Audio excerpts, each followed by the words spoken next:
Spiky hair, colorful outfits, massive swords, and masterful scenery. Whether that feels familiar or sounds completely foreign, anime has had and continues to have an enduring and endearing impact on our culture. But what is anime? Anime is a form of animated media made in Japan, usually hand-drawn. Although modern anime has mostly shifted towards computer-generated animation, the art or style of anime has remained largely the same. Often anime is based on a manga, the non-animated comic book style form of storytelling. Now let me ask you a question. What are your thoughts on anime? Depending on what era you grew up in, you probably see anime differently. For many who grew up in a time when the word cartoon was synonymous with kids' show, your initial impressions of anime may be that it's simply childish entertainment like SpongeBob or the Powerpuff Girls. Despite these hurdles, cartoonists are increasingly pushing back against that label, and with more and more adult media, challenging Americans to see their work as an art form for all ages. So even though anime has been historically disregarded by America, it's rapidly being embraced. The growth of animated media in Japan, however, has a much different story. In 1937, Japan invaded the Chinese capital of Nanking. Overnight, the publication of manga in full volumes and newspaper strips came to a halt. For the next 10 years, the only publications that children could read was war propaganda.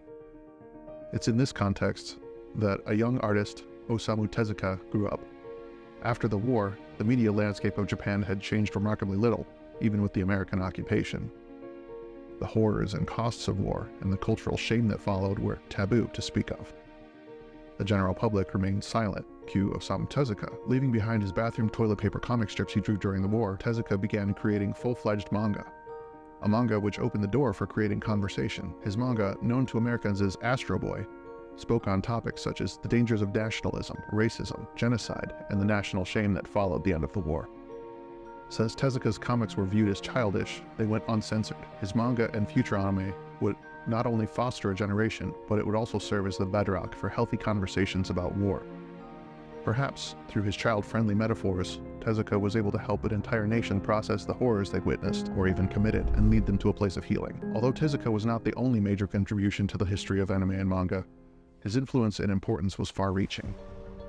Given the stark contrast between the historical context of animation in America and the rise of anime in Japan, it's no wonder that anime as a whole is often misunderstood by Western audiences. To be fair, there are bad animes, just as there are bad American cartoons. But unlike the mainstream American movie industry, which continues to pump out the same overused storylines like a sewer pipe, good anime are works of art. Though not everybody takes animated media seriously, I believe that at its core, good anime not only stands as a true work of art, but also stands as a reminder of much of what American entertainment media has slowly forgotten, namely that good storytelling and character development will always determine how the art of animation, and cinema for that matter, changes us. The medium of animation does not carry the message. Rather, in the words of Marshall McLuhan, the medium is the message. Perhaps this is one of the many reasons why anime has not only stood the test of time, but also gained the respect and following of many in other cultures. Anime did for post-war Japan what Hollywood has failed to do in current cultural context, let the story become the message.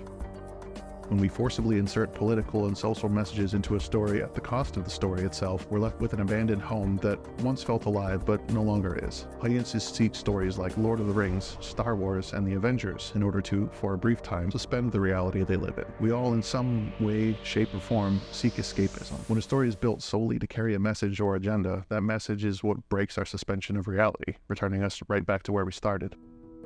But when the story becomes the message, we see that message clearly through the eyes of the characters that embody it. The more we dilute and separate our stories from those things which make a story great, the more we lose sight of the message as much as the medium of storytelling. Good stories not only have the power to change lives, but they also have the power to change the world. Unless we return our focus towards the beauty and art of storytelling as the medium in which we express our message, its power and effective change will continue to fade. Good storytelling should encourage us rather than make us fearful. Through the rejection of good storytelling, our message becomes lost as much as the audience who is seeking an escape from reality. The pursuit of good storytelling is a noble cause through which great storytellers can change the world. Love you all. Have a good night.